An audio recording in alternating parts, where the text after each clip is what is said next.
आभोकाडोको salad है।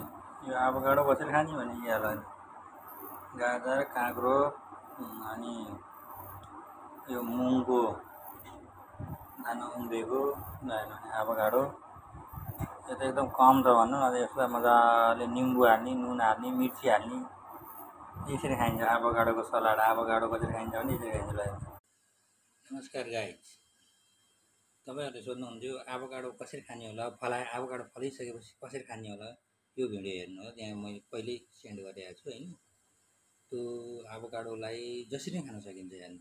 आभोकाडो फलाउन सक्नु पर्यो, आभोकाडो हुनु पर्यो।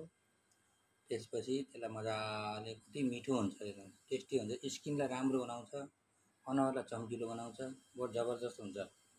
पेटको बिमारी सब फाल्छ।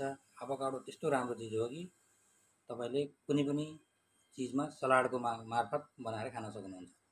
धन्यवाद।